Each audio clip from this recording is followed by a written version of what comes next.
Hi everybody, welcome back to my channel. Today will be the beginning of a new reading vlog. In this reading vlog, I am going to be starting out with The Adventures of Tom Sawyer. Yep, there we go. And I'm actually excited. In one of my first videos here on YouTube, I talked about my 2024 reading goals. And one of the reading goals is to read more classics. So here I go. I ended the year actually last year in 2023 with Alice's Adventures in Wonderland and Through the Looking Glass, because I knew that that was like a goal that I wanted to start at the beginning of the year. And I'm honestly the kind of person that if I say like, you know what, that's a goal I want to have, I'm more of like, just start where you're at, and so that's kind of what I did. I decided in December that I wanted to do that for this year, so I figured why not just start in December, so I did. And then aside from that, I don't think I've read any classics up until now, and it's March, so we're going to be doing this one, the Adventures of Tom Sawyer. And this morning, this was not in my plans at all, but this morning I received the ebook on my Libby account for John Steinbeck's East of Eden. So I think I'm also going to probably start that one. That one is a thicker book, and that is why I did put it on hold as an ebook at the library. I do have a physical copy, but it's big, so if I can carry it around in my Kindle for a bit, I will. So I think I'm also going to be reading that after this. And I typically don't like to read books like kind of not literally at the same time, but like read a few chapters of one book and then read more chapters of another book. I don't typically like doing that, but I think I'm going to be doing that with the John Steinbeck one. And I also got invited to a book club in real life. So I'm going to be reading the book for that book club. And that one's actually also on my Kindle because I also did get it from the library. It's Homegoing. I honestly don't know anything about it. So I'm just going to go in blindly and most likely be amazed or something. Like I'll probably learn a lot. So I don't know what it's about, but I will also be reading that. So in this reading vlog, for sure, I'm going to read Tom Sawyer, and then I might read the book club, depending how long it takes me to read this book. So yeah, let's get started. Oh, and another thing, I did get this microphone, so I'm not sure how it's going to sound yet. I'm probably going to upload this video and then edit it on the computer and then see kind of how that like sounds and how it went and things like that. So yeah. Oh, and another thing, keep forgetting, this past weekend, my husband and I, it was snowing where we live, and we decided to go up the mountain. So you'll probably be seeing that after this clip before my first update. Just thought I'd share that so you weren't like, that came out of nowhere. Okay.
have to admit that I have not kept up with updating the vlog, and I barely started reading again from the last update that I shared with you.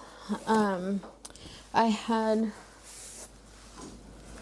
had some medical stuff come up, and I have been reading this week though. I will give you that. But from the last update, I think I only read like 34 pages, and then that was it. I did not continue to read last week. But I am now on page 133, and it's a little over 200 pages. So I'm a little bit past halfway, and honestly, I'm really enjoying the Adventures of Tom Sawyer. Honestly, it did take me a little bit to get into it, but I think part of that was because of the medical stuff rather than like the book itself. But once I started reading it after we got some answers, it was actually it's really cute. Before I start talking more about the book, I am going to be prepping dinner. So I'm going to boil some potatoes because I'm going to be making tacos dorados de papa. And I'm also going to be making sopita de conchas. So these ones, that one's a lot easier, and I do have my GoPro, so I'm going to be showing you while I'm cooking it how I'm cooking it. But let me just get water. Tom Sawyer. It is a really cute book. Last night I started reading a part that made me pause because it triggered something in my brain to remember that at Disneyland there is the island of Tom Sawyer. And in fact, it is based on The Adventures of Tom Sawyer by Mark Twain.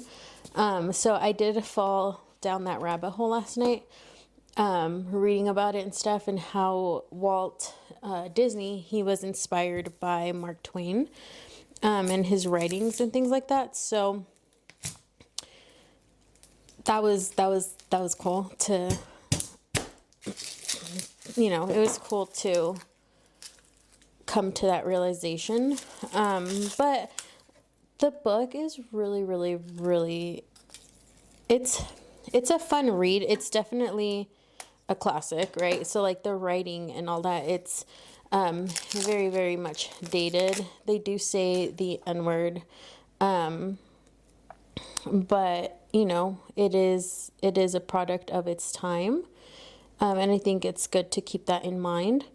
And it's cool how it's good how we have progressed as a society and things like that, but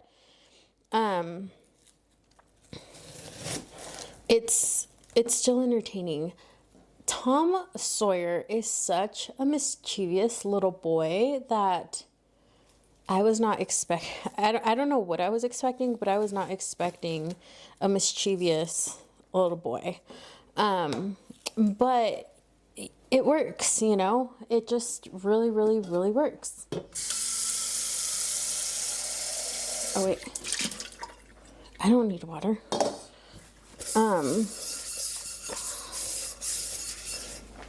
But yeah, it works, and it's very much, like I said, a product of its time.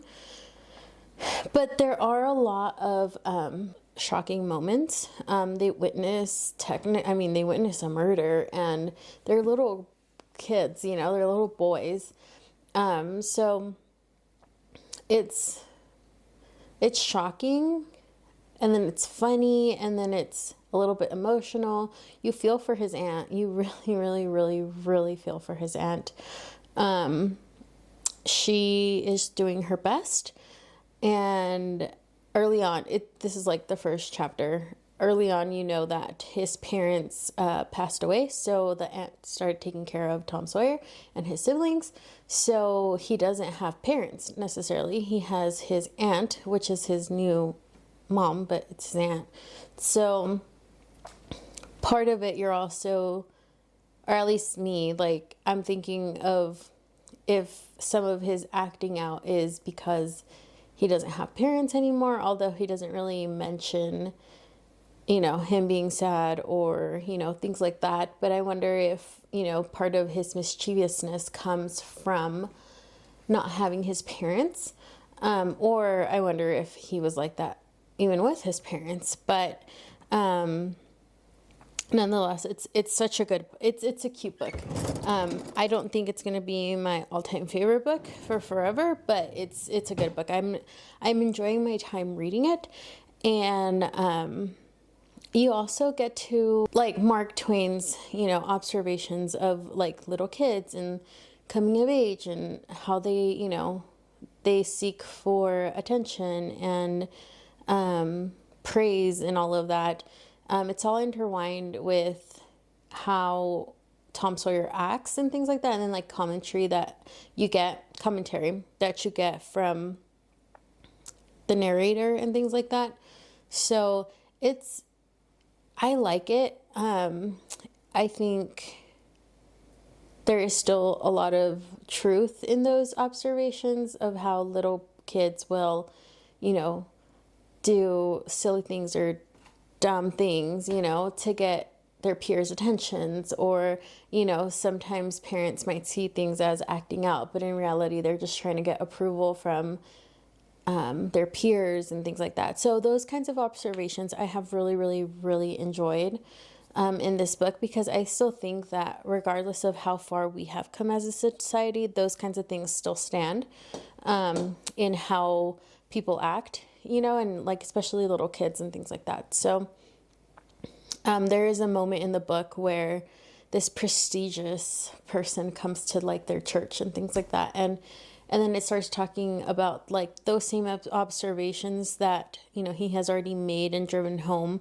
of like the kids, of like why and how they act up and things like that. He, like Mark Twain, kind of also ties it in how adults act up, and what that means, like, and like how adults more, calmly and more, those kinds of things, act out, or, to try to impress people that they hold, they're highly regarded people. So I think the last thing I want to comment on the book before I finish reading it is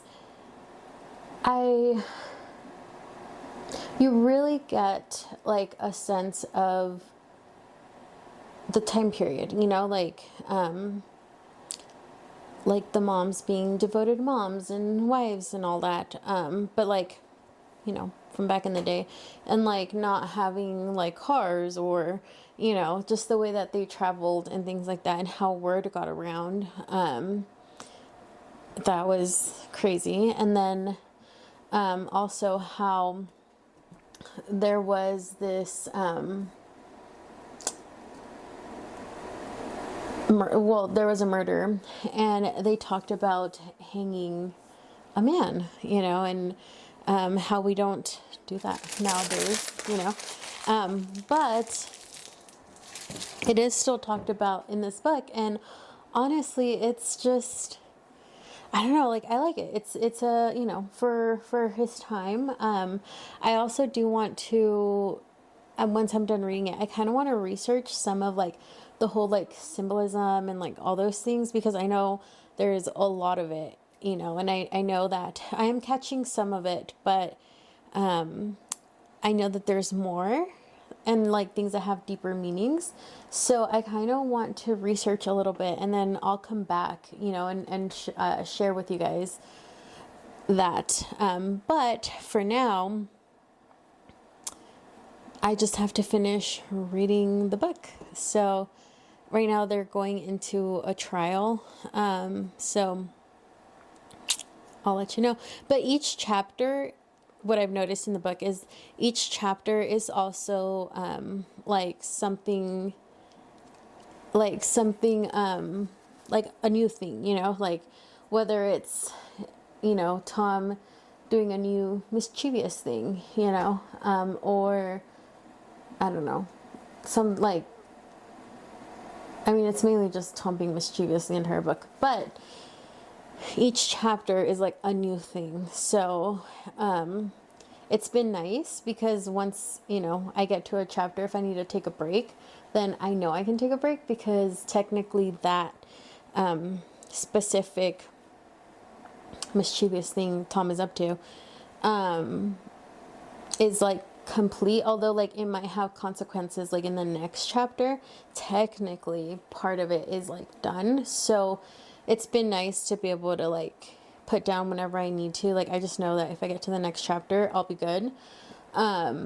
So that's been nice, because the recent books that I've read, it's been books you cannot put down because it just kind of keeps going and going and going, and you're so into the book, and you know it just keeps going and you want to keep reading. And then I also read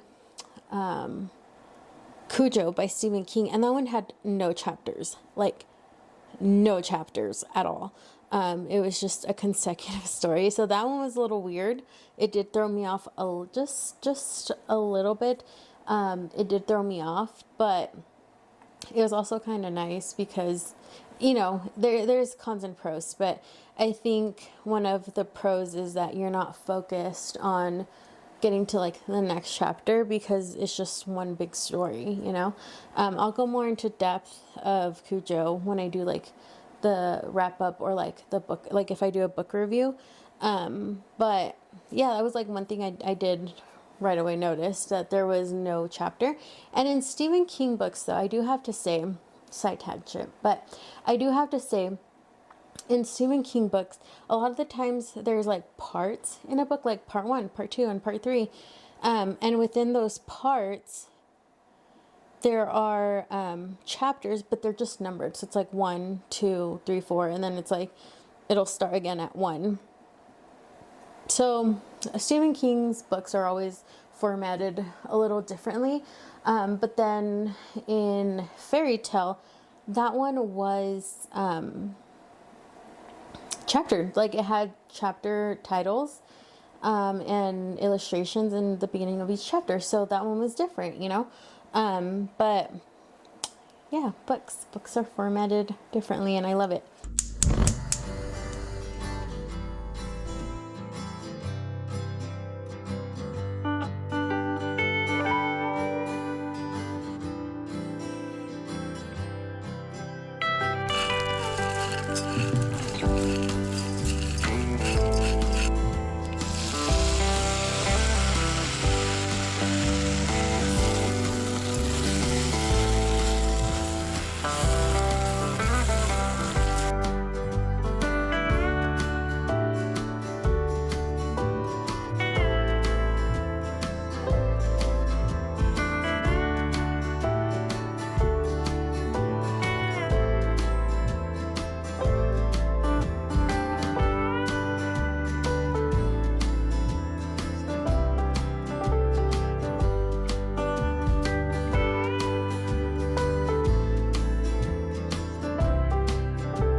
Hi everybody, I am back.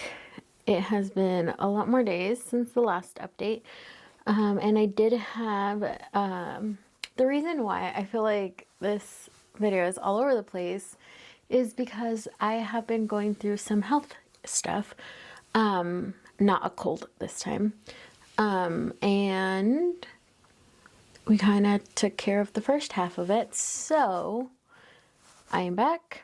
I'm feeling a lot better. And I did finish the Adventures of Tom Sawyer. I did finish it, and I really actually enjoyed it. I know, I think in my last update I talked about how mischievous Tom Sawyer is, and that is true for the entire book, but there are some redeeming qualities into him, and the main one is that he is a child. So, of course, he's going to be mischievous, right? But the trouble that he and Huck get into is a little bit, let's just say I feel for his aunt, and I totally understand why, you know, she was stressed out. Towards the end of the book, there's just so much that happens that there were moments where I found myself holding my breath because I wasn't sure where it was going to end. I didn't know if I was going to have one of those happy endings or not. But yeah, there were moments I held my breath, and I really actually enjoyed Mark Twain's writing. I will be picking up, obviously not right after this, but I will be picking up The Adventures of Huckleberry and Finn, just to see because you kind of do get, you kind of do get some of his like upbringing and stuff, like examples of it in this book, but I kind of want to see if we're gonna get more of like the backstory and things like that, as to like where's his mom and all those things. So yeah, that'll be the later, but I did finish this book, and Tom Sawyer does have a special place in my heart. I recommend it if you want to read a classic. I would suggest this one just because it is funny. Like, his adventures do keep you coming back because, you know, the next chapter is going to be another crazy little adventure. So I do recommend this book if you do want to pick up a classic. It's not that long. It has 256 pages, so it's not a long book. You could probably read this in a day or two. It's just because of what I was going through, I would take a break because everything else was just mentally exhausting and emotional, so that took a toll. But this book, I did take this book actually when I was getting one of the medical procedures done, and the doctor saw the book and he's like, oh my gosh, I read that when I was in elementary school or middle school. So that was cool. We got to talk about the book. He didn't spoil it for me, which I thought was nice. But we also did talk about how reading is fun and all that good stuff. I'll probably be picking up Mark Twain, and I will let you guys know. I think this is going to conclude this vlog. I don't know exactly how long it's going to be, but it doesn't really matter. Is there anything else? I don't think so. So this is where I am signing off. I hope you guys have a great rest of your week. I will see you guys probably next week. Thank you so much for watching. Bye.